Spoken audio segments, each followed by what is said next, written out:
En Brétema, una aldea de Ourense suspendida en el tiempo y la piedra, cuenta la leyenda que los mouros, antiguos señores de la tierra, guardan portales en los pozos ocultos por la niebla.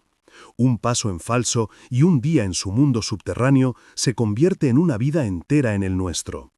Pero para Elira, forense de profesión y escéptica por necesidad, eso eran solo cuentos de la areira, susurros para asustar a los niños y dar una explicación mágica a las tragedias. Eran historias antiguas que no podían traer de vuelta a su hermano pequeño, Antón, a quien la tierra pareció tragarse 40 años atrás. Hasta que la llegada de un equipo de televisión empeñado en desenterrar su caso con la fría luz de la lógica, le obligó a encarar la verdad que sus abuelos protegían con silencios y santiguos. ¿Sería posible que las advertencias ancestrales sobre el Pozo do Esquecemento fueran la crónica de un suceso real, o habría un secreto mucho más humano y terrible detrás de la leyenda que consumió a su familia? Antes de revelaros lo que se escondía en las profundidades de aquel bosque gallego, en la frontera misma de lo comprensible, comenta aquí si en tu tierra existe alguna leyenda que los mayores todavía susurran con respeto. Y suscríbete al canal Raíces y Secretos para no perderte historias que rescatan nuestras raíces. El choque entre el mundo de Elira y el que pretendía invadirlo fue inmediato y brutal. Marcos, el joven y ambicioso director del programa de True Crime, llegó a Brétema con un convoy de furgonetas negras que parecían cicatrices sobre el verde húmedo del paisaje. Veía la aldea no como un lugar habitado por el dolor, sino como un plató exótico. Para él, los relatos sobre los mouros y su tiempo dislocado eran color local, un aderezo pintoresco para su narrativa de crimen rural. Y las advertencias de los ancianos, el balbuceo de una generación anclada en la superstición. Su desprecio era palpable, una ofensa silenciosa a la memoria colectiva del pueblo. La atmósfera de Brétema parecía conspirar contra aquella invasión de modernidad. Las casas de piedra, con sus tejados de pizarra mordidos por el musgo y el liquen, parecían extensiones de la propia montaña, testigos silenciosos de incontables generaciones. El aire olía a tierra húmeda, a humo de leña de roble y a un silencio denso, casi tangible, que solo era roto por el tañido melancólico de la campana de la iglesia o el murmullo constante del arroyo que bajaba de la sierra. Pero la verdadera dueña de Brétema era Anébua, la niebla. No era un simple fenómeno meteorológico, era una presencia, una entidad viva que ascendía desde los valles para devorar caminos, borrar los contornos de los hórreos y transformar el bosque en un laberinto de sombras y ecos. Era el velo perfecto para los secretos, el aliento frío que, según los viejos, anunciaba que el mundo de los mouros estaba cerca. Elira sentía el peso de esa atmósfera en cada uno de sus regresos anuales, un ritual de tortura autoimpuesta que coincidía con el aniversario de la desaparición de Antón. Como forense, su vida transcurría en Vigo, entre bisturís, informes de ADN y la fría lógica de la causalidad. La ciencia era su refugio, la armadura que había construido para protegerse del caos inexplicable que había destrozado su infancia. Pero al cruzar el viejo puente romano que daba entrada a Brétema, esa armadura se agrietaba, dejando entrar los recuerdos de los cuentos de su abuela al calor de la cocina de leña y las advertencias de no acercarse jamás al Pozo do Esquecemento cuando la niebla bajaba. En el bolsillo de su abrigo, envuelto en un pañuelo, llevaba siempre el pequeño caballo de madera a medio tallar que Antón sujetaba aquel día. Era la prueba tangible de una ausencia, la herida que 40 años de ciencia no habían podido cicatrizar.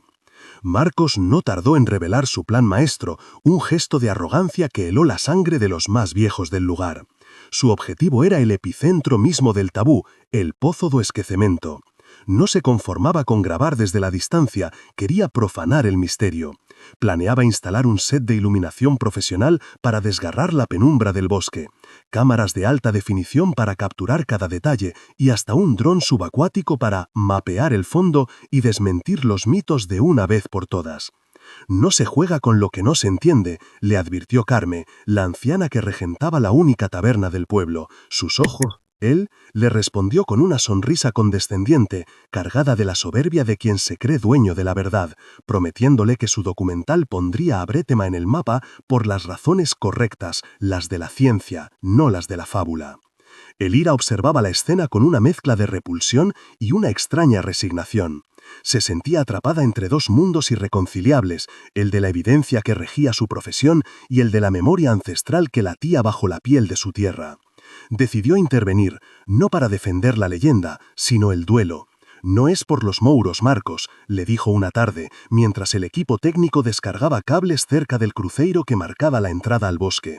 «Es por el dolor. Este lugar es la tumba no oficial de mi hermano. Lo que usted llama color local es la herida abierta de mi familia, y sus focos son como sal en ella». La respuesta de él fue tan pulcra como insensible, un manifiesto de su ciego racionalismo. Buscamos la verdad, y la verdad no se encuentra en susurros, sino bajo la luz de los focos. La ciencia nos dará el cierre que los cuentos no pudieron ofreceros en 40 años.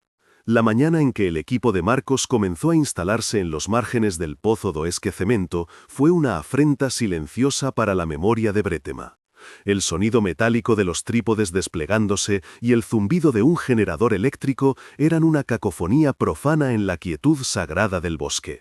Los cables negros, gruesos como serpientes, se arrastraban sobre el musgo y las raíces centenarias, conectando un mundo de acero y cristal con un lugar que solo conocía el lenguaje de la piedra y el agua. Elira los observaba desde la linde del sendero, sintiendo cada anclaje en el suelo como una aguja en su propia piel. El equipo, ajeno a la carga del lugar, trabajaba con una eficiencia fría, tratando el entorno como un mero decorado, una localización exótica que debía someterse a las exigencias de la cámara y la luz artificial, ignorando que aquella tierra no era un plató, sino un santuario de dolor y misterio. Incapaz de soportar la profanación en silencio, Elira se acercó a Marcos, que dirigía a su equipo con gestos enérgicos, como un general en un campo de batalla. «No deberíais estar aquí», dijo ella, su voz apenas un susurro firme contra el ruido del generador. «Este lugar tiene una memoria, y la estáis siguiendo». Marcos se quitó las gafas de sol, mirándola con una paciencia impostada que resultaba más insultante que un grito. «Elira, entiendo tu conexión emocional, de verdad, pero somos profesionales. Estamos documentando, no profanando. La ciencia necesita luz, no sombras. Vamos a traer respuestas, no a invocar fantasmas». Su tono era el de un adulto explicando algo obvio a un niño. Para él, la memoria del lugar era solo un dato psicológico, el trauma de una comunidad anclada en el pasado, y él era el cirujano moderno que venía a extirpar el tumor de la superstición con el bisturí de la razón. Y entonces el bosque pareció reaccionar. No fue algo repentino ni espectacular, sino un cambio sutil y progresivo en la atmósfera, como si la tierra misma contuviera la respiración. El viento, que antes susurraba entre las hojas de los castaños, cesó por completo, dejando un silencio denso y pesado. Los pájaros enmudecieron. Una frialdad antinatural, que nada tenía que ver con la temperatura del aire, comenzó a emanar del suelo, calando en los huesos del equipo técnico, que empezaron a frotarse los brazos y a intercambiar miradas inquietas. Desde el valle, finísimos jirones de niebla, prematuros para esa hora del día, comenzaron a ascender como dedos espectrales que tanteaban el camino hacia el pozo. Era un aviso silencioso, una advertencia escrita en el lenguaje del clima que solo los nacidos en Bretema, como Elira, sabían leer con una claridad aterradora. La arrogancia de Marcos, sin embargo, era inmune a tales sutilezas. Frustrado por una sombra que arruinaba la toma perfecta del pozo, localizó el origen del problema, un pequeño murete de piedras apiladas sin argamasa, cubiertas de un musgo tan antiguo que parecía terciopelo esmeralda. Probablemente los restos de una construcción castreña, un lindero olvidado por el tiempo. «Quitad eso de ahí», ordenó a 2 de sus técnicos. «Necesito un plano limpio, que se vea el agua sin obstáculos». Carme, la tabernera, que había subido a llevarles café y a vigilar de lejos, se santiguó al ver la orden, susurrando una plegaria para sí misma. Aquellas no eran simples piedras, eran, según contaban los abuelos, los guardianes del umbral, la última barrera física que separaba el mundo de los hombres del dominio de los mouros. En el instante en que el primer técnico apoyó sus manos sobre la piedra superior y la movió de su lecho de siglos, el generador eléctrico tosió 1, 2 veces y se apagó, sumiendo el claro en un silencio abrupto y total. Simultáneamente, el monitor principal de Marcos parpadeó, mostrando una lluvia de estática antes de fundirse a negro. El operador del dron, que se preparaba para un vuelo de reconocimiento, gritó frustrado que la brújula del aparato giraba sobre su eje como una peonza enloquecida, incapaz de fijar el norte. Marcos maldijo por lo bajo, culpando a la humedad o alguna extraña interferencia magnética de la zona. «No os quedáis parados, quitad las piedras y luego revisaremos el equipo», gritó, su voz teñida por primera vez de una nota de genuina irritación, negándose a conectar la causa con el efecto. Elira sintió un escalofrío que no era de frío recorrer su espalda. Recordó las palabras exactas de su abuela: «Hay pedras que no son pedras, nena, son portas pechadas, y hay portas que é mellor no abrir nunca». Mientras los técnicos a regañadientes continuaban desmontando el murete, una de las piedras más grandes, al ser retirada, reveló un pequeño hueco en la tierra compactada. De su interior extrajeron algo que brilló débilmente bajo la luz mortiza. Un pequeño amuleto de bronce, ennegrecido por el tiempo, con la forma de una espiral, un trisquel deformado por la erosión. Uno de los técnicos lo sostuvo un segundo, lo pesó y, considerándolo una chatarra sin valor, lo arrojó con indiferencia a la caja de herramientas. Pero Elira lo vio. Vio el símbolo, un eco de las historias que creía haber enterrado bajo capas de escepticismo, y sintió que aquel gesto de desprecio acababa de romper un pacto milenario. La niebla ya no ascendía en jirones, se precipitaba sobre ellos. En cuestión de minutos, un muro blanco, denso y opaco, se tragó el mundo, reduciendo la visibilidad a apenas un par de metros. Las potentes luces de rodaje que Marcos había instalado se volvieron inútiles. Sus haces de luz no lograban perforar la bruma, sino que creaban halos fantasmagóricos y difusos que hacían las sombras aún más profundas y engañosas. El sonido se amortiguó, como si estuvieran bajo el agua. Las voces del equipo sonaban lejanas, apagadas. El pánico comenzó a cundir. Marcos, el hombre que había llegado para imponer el orden de la lógica, ahora gritaba órdenes que nadie podía seguir, perdido en el mismo laberinto blanco que, según la leyenda, anunciaba que el pozo do Esquecimento estaba a punto de reclamar lo que se le había prometido.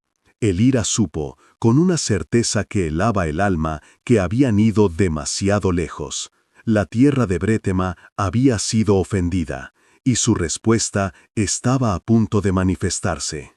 La niebla no era ya un elemento del paisaje, era el paisaje mismo, un océano blanco y sin orillas que lo había devorado todo. La sofisticada tecnología del equipo de Marcos se había revelado inútil, un conjunto de juguetes caros ahogados por una fuerza ancestral. Los focos, en lugar de iluminar, creaban figuras fantasmales que danzaban en la periferia de la visión. Y el silencio era tan profundo que el zumbido en los oídos de los técnicos parecía un grito. El pánico se manifestaba en susurros nerviosos y movimientos torpes. Marcos, el director que había llegado para dominar la narrativa, ahora era un prisionero más de ella, gritando el nombre de su cámara principal a una sombra informe que podría estar a 3 metros o a 30. Su voz, antes cargada de autoridad, sonaba ahora áspera por la impotencia. Un sonido pequeño y humano, perdido en una inmensidad indiferente y fría. Pero Elira no sentía pánico. Sentía el peso de una certeza terrible, la resignación de quien ve cumplirse una profecía largo tiempo ignorada. Cada cuento de su abuela, cada advertencia susurrada al calor de la lareira, resonaba ahora en su mente no como una fábula, sino como un manual de instrucciones que ella se había negado a leer. Su mente científica, esa fortaleza asediada, buscaba desesperadamente una explicación lógica. Una bolsa de aire frío, una inversión térmica inusual, un fenómeno de ionización que afectaba a los equipos. Pero su corazón, un órgano entrenado en la tierra de Brethema, sabía la verdad. Sabía que el pequeño objeto de bronce, arrojado con desdén a una caja de herramientas, no era una chatarra, sino la llave que había abierto la cerradura equivocada. y ahora, en medio del caos, sentía la necesidad imperiosa de recuperarlo. Se movió con una seguridad que desconcertó a los pocos que la vieron, una sombra decidida entre fantasmas asustados. No necesitaba ver el camino, lo sentía bajo las suelas de sus botas, cada raíz y cada piedra un mapa grabado en su memoria infantil. Se arrodilló junto a la caja de herramientas, ignorando las miradas confusas, y hundió la mano entre cables y destornilladores hasta que sus dedos rozaron el metal. El amuleto estaba helado, de un frío que no era natural, que parecía emanar de su interior. Al cerrarlo en su palma, sintió su peso, la densidad de los siglos compactada en aquella pequeña espiral. Era un triskel, el símbolo celta del ciclo eterno, pero uno de sus brazos estaba quebrado, como si la rueda del tiempo se hubiera roto en ese preciso punto. Era un talismán de poder interrumpido, de un equilibrio profanado. Marcos, por su parte, había perdido toda compostura. Tropezó con una raíz oculta y cayó de rodillas a escasos centímetros del borde del pozo. El agua, negra y quieta, no reflejaba nada. Era un vacío líquido que parecía absorber la poca luz que se filtraba a través de la niebla. Por un instante, mientras se incorporaba, con el corazón martillándole en el pecho, le pareció ver un movimiento bajo la superficie. No un pez, sino algo más grande, una sombra fugaz que se retorcía en las profundidades. Se frotó los ojos, atribuyéndolo al estrés y a la luz engañosa. «Esto es ridículo, es solo niebla», se gritó a sí mismo, su voz sonando extrañamente débil, como si las palabras se disolvieran antes de llegar a sus propios oídos. Su escepticismo era ahora una armadura agrietada, incapaz de protegerle del miedo primordial que empezaba a calarle los huesos. Fue entonces cuando una figura se materializó en el corazón del torbellino blanco, justo al otro lado del pozo. No surgió de un camino, sino de la propia niebla, como si se hubiera tejido con sus mismos hilos húmedos y fríos. Al principio era solo una silueta oscura y encorvada, pero a medida que avanzaba con pasos lentos y vacilantes, los detalles se hicieron visibles. Era un anciano. Un hombre muy viejo, con la piel surcada de arrugas profundas como la corteza de un roble y el pelo blanco y ralo pegado al cráneo. Vestía ropas extrañas, un pantalón de paño grueso y una camisa de lino abotonada hasta el cuello, prendas que parecían ajenas a aquella época, como sacadas de un arcón olvidado. El equipo enmudeció, un silencio colectivo, cargado de un miedo primordial ante aquella aparición imposible. El anciano caminaba con la fragilidad de un recién nacido y la confusión de quien despierta de un sueño de 100 años. Parecía atraído por los halos de luz de los focos, moviéndose hacia ellos con una lentitud dolorosa. Sus ojos, lechosos por las cataratas o por el tiempo mismo, no parecían registrar la presencia de aquella gente extraña ni de sus máquinas. Murmuraba para sí palabras ininteligibles, fragmentos de frases que el aire denso se negaba a transportar. Elira se adelantó, saliendo del amparo de un árbol, sintiendo el peso del amuleto en su mano como un ancla en medio de la tormenta. Se detuvo a unos metros del hombre, el corazón latiéndole con una fuerza sorda y dolorosa. Con una voz que tembló a pesar de sus esfuerzos, preguntó en gallego: «¿Está usted bien, señor? ¿Necesita ayuda?» El anciano no respondió a su pregunta, ni siquiera pareció oírla. Su lento avance se detuvo de golpe. Sus ojos, que hasta entonces vagaban perdidos, se clavaron en la mano de Elira, en el pequeño triskel de bronce que ella sostenía con fuerza. Un temblor recorrió su cuerpo frágil, y un sonido gutural, a medio camino entre un gemido y una palabra, escapó de sus labios agrietados. Levantó su propia mano, nudosa y manchada por la edad, y la abrió lentamente. No sostenía nada, pero el gesto era de una familiaridad terrible. Y entonces habló, con una voz cascada, rota por un desuso que parecía abarcar décadas, pronunciando una sola palabra en un dialecto casi extinto de la montaña. Una palabra que Elira no había oído desde que su abuela murió. Pechadura. La cerradura. Elira sintió que el suelo desaparecía bajo sus pies. Aquel hombre no había visto un amuleto, había reconocido una llave. El grito de Marcos, un intento desesperado por restaurar el orden, se quebró contra la pared de niebla y silencio. Su escepticismo, antes una fortaleza inexpugnable, se desmoronaba ladrillo a ladrillo, pero su orgullo le impedía rendirse. «Que alguien llame a la Guardia Civil, debe de ser un ermitaño, algún viejo del monte con demencia», espetó, intentando encajonar lo imposible en una categoría racional y manejable. Para él, aquel anciano no era la manifestación de una leyenda, sino un problema logístico, un actor no deseado que había irrumpido en su plató y arruinado la producción. Se negaba a ver la conexión entre la piedra removida, el amuleto, la niebla y aquella aparición. Su mente, programada para buscar culpables y no causas, ya estaba construyendo una narrativa alternativa. Un boicot de los aldeanos, una broma pesada para asustar a los forasteros de la ciudad. Cualquier cosa era preferible a admitir que la superstición que había despreciado le estaba mirando directamente a los ojos. Elira, sin embargo, ya no oía a Marcos. El mundo se había contraído hasta contener únicamente a ella y al anciano. La palabra pechadura no era solo una palabra, era un eco de su infancia, un sonido que transportaba el olor a humo de leña y la textura áspera de la mano de su abuela. Se acercó al hombre con la lentitud de quien se aproxima a un animal herido, con el trisquel de bronce aún caliente en su palma. El anciano no la miraba a ella, sino al objeto, sus ojos lechosos fijos en el metal como si fuera la única cosa sólida en un mundo que se disolvía. Su ropa, un lino vasto y un paño de lana tejida a mano, estaba húmeda y olía a tierra profunda, a raíces y a tiempo estancado. No era la ropa de un mendigo moderno, era la vestimenta de un fantasma del pasado, un atuendo que Elira solo había visto en fotografías sepia de sus bisabuelos, guardadas en una caja de lata en el desván. «¿De dónde ha salido usted?», preguntó Elira de nuevo, su voz ahora más suave, despojada de la autoridad de la forense y llena de una vulnerabilidad que no sentía desde niña. El anciano levantó la vista del amuleto hacia su rostro, y por un instante una chispa de lucidez pareció encenderse en sus pupilas nubladas. No respondió a la pregunta. En su lugar, su mirada se desvió hacia el equipo de cámaras, hacia los focos que ahora parecían ojos ciegos y monstruosos en la niebla. Un terror puro, infantil, desfiguró sus facciones.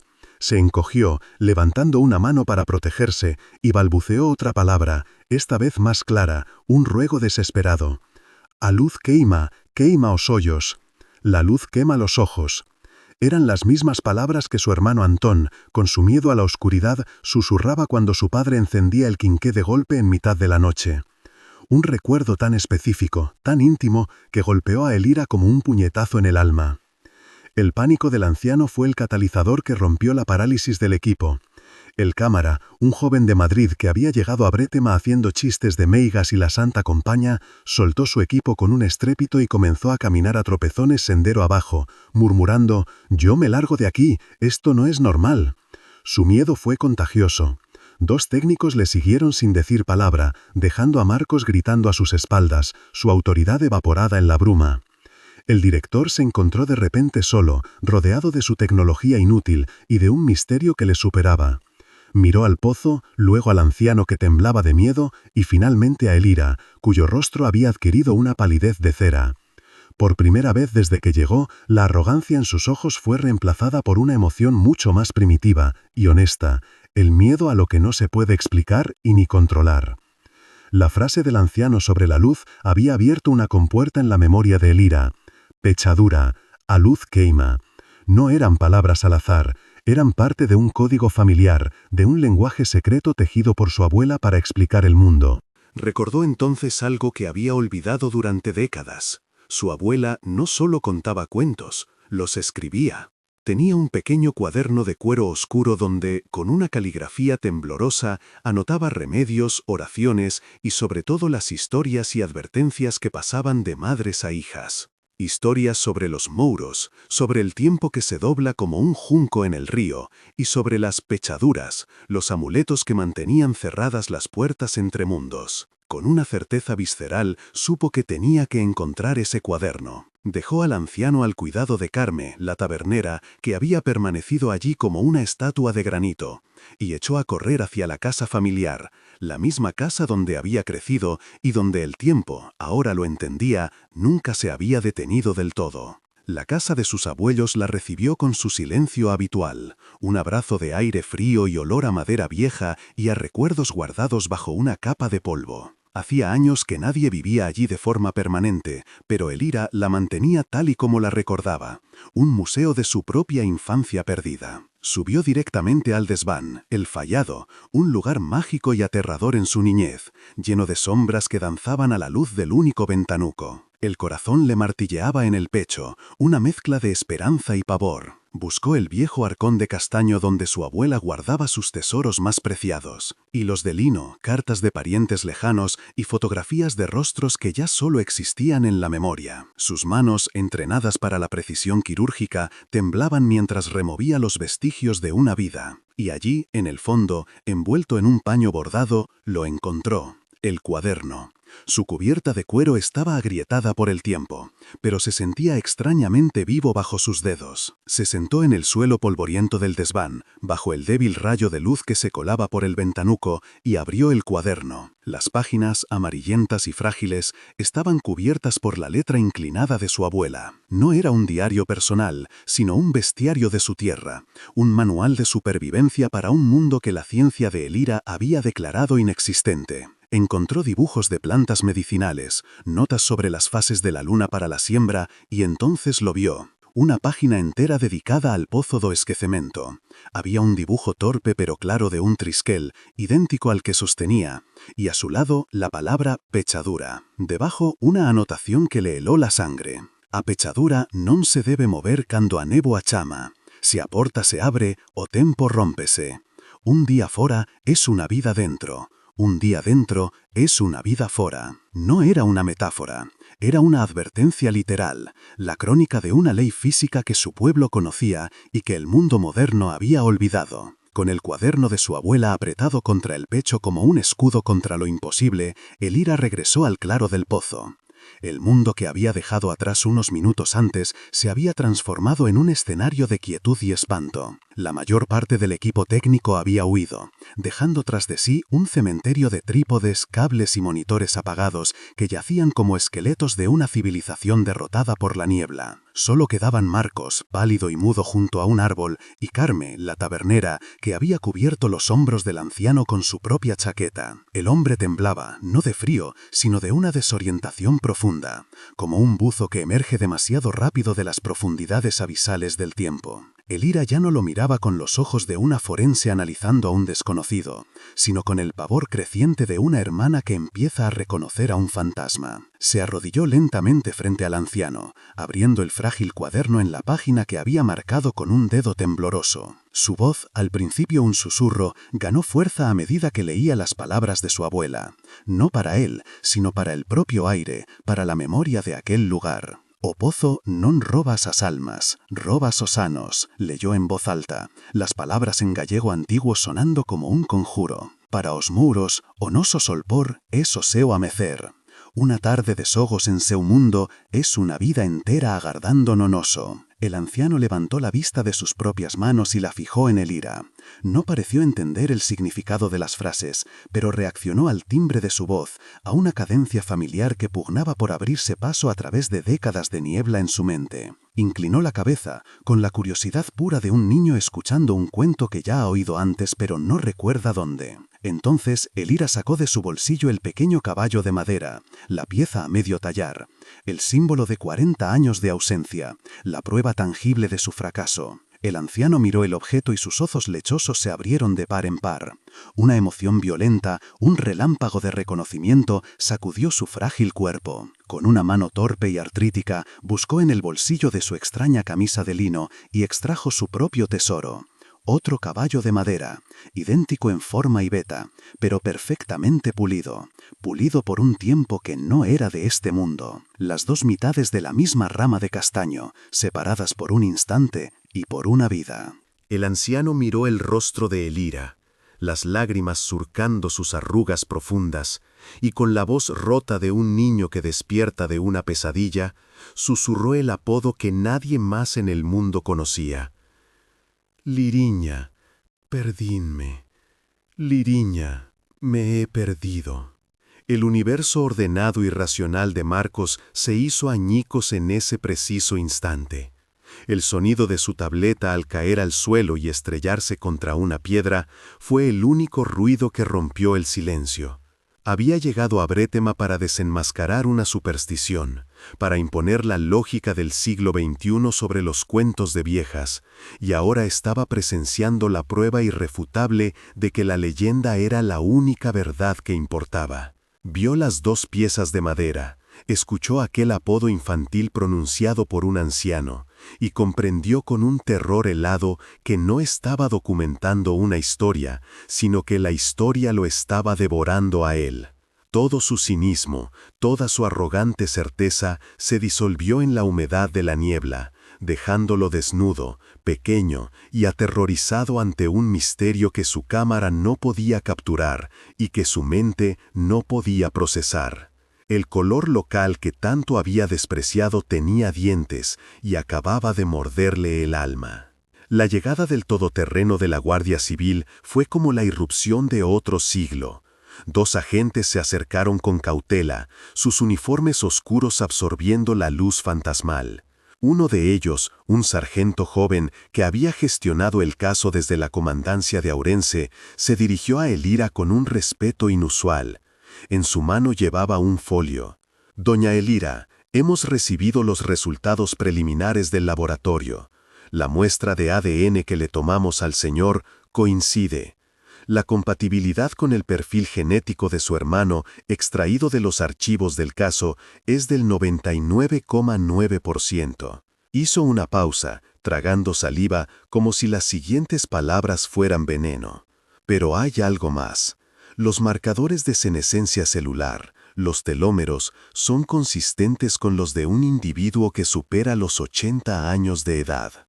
La ciencia, la diosa de Elira, acababa de firmar el acta notarial de un milagro imposible y terrible.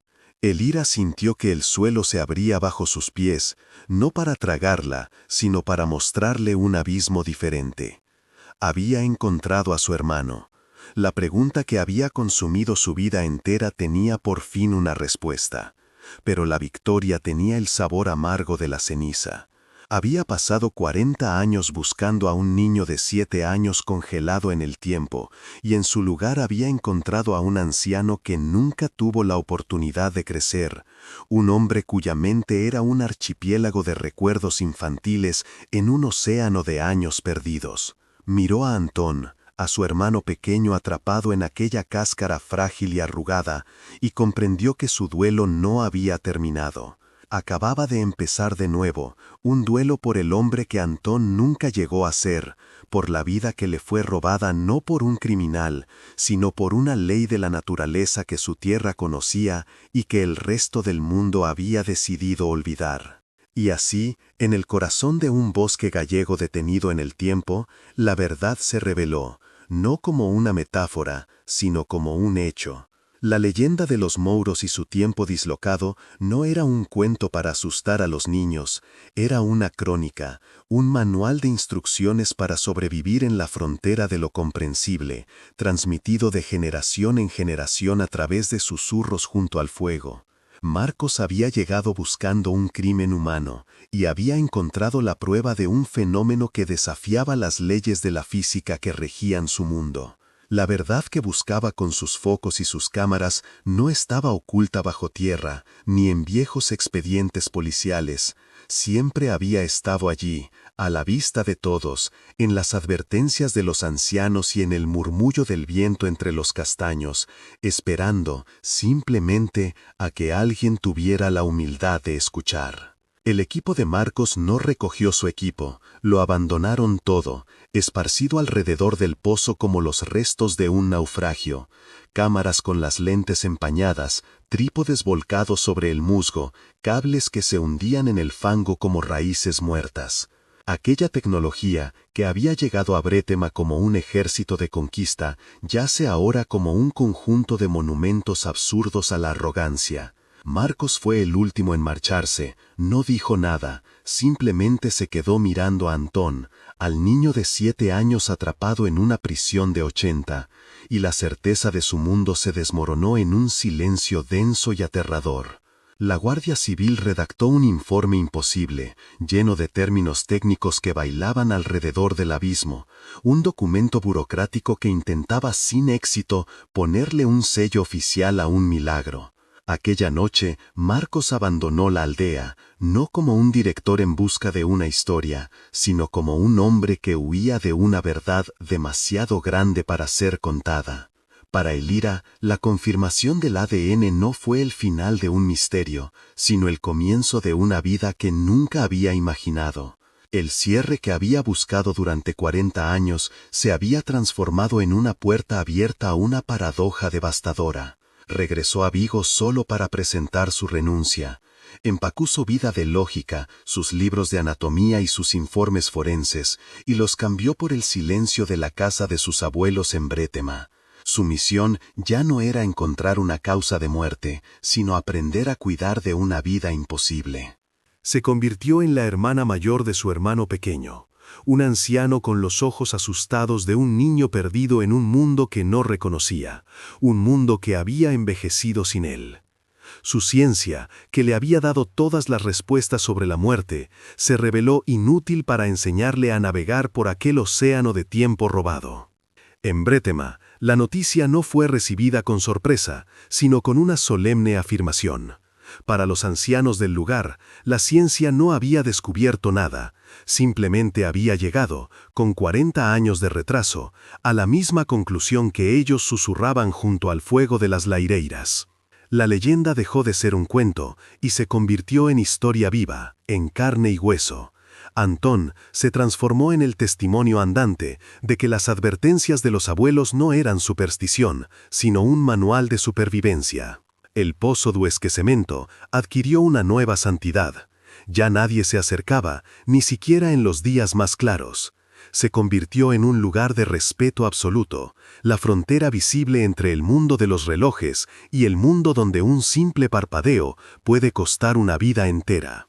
La tradición no había sido salvada, había sido probada como la única verdad válida en aquel rincón del mundo.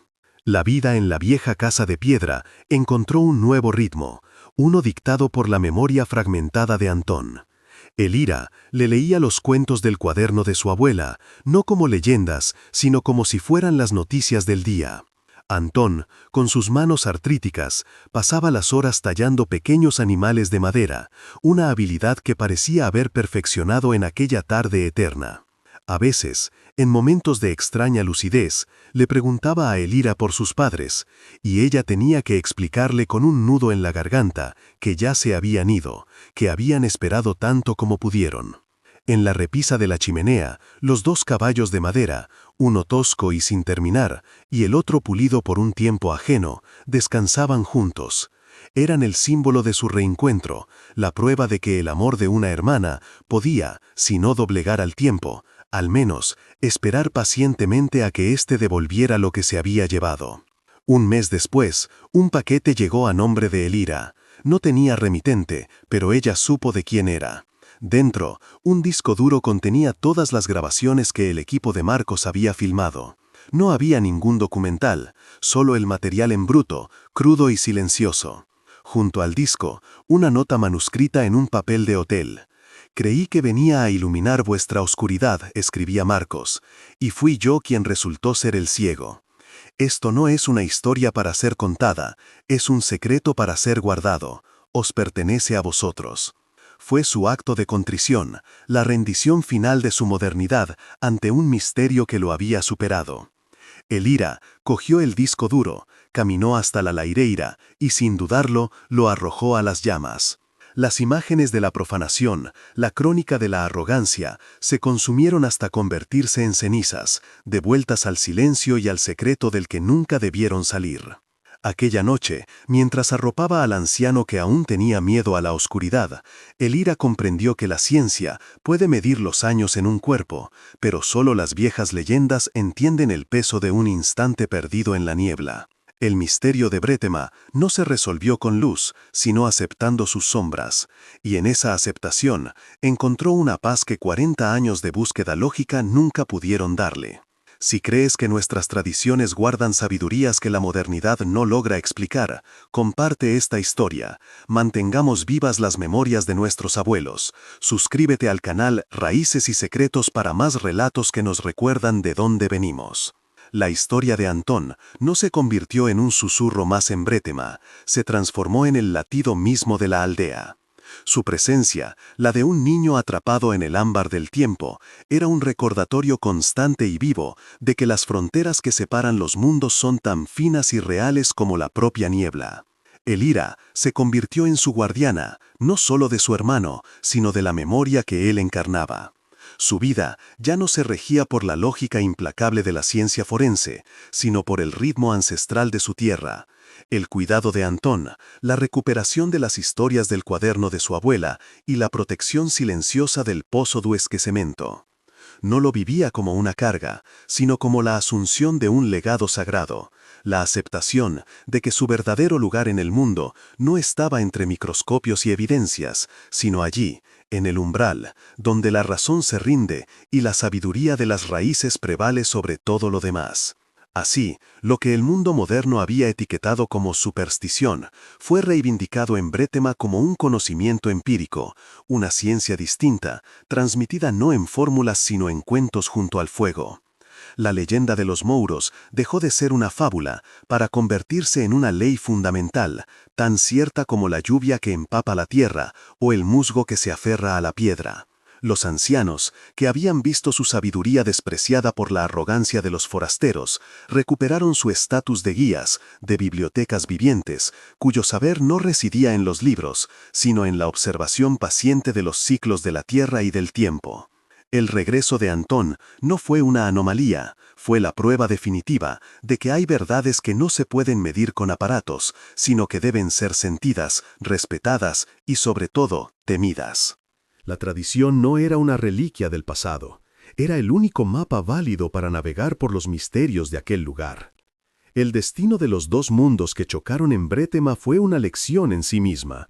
Marcos, el adalid de la modernidad y la lógica, huyó con su certeza hecha añicos, incapaz de articular una narrativa que pudiera contener la inmensidad de lo que había presenciado. Su historia murió antes de nacer, porque su lenguaje, el de la evidencia empírica y el sensacionalismo, era demasiado pobre para describir un milagro.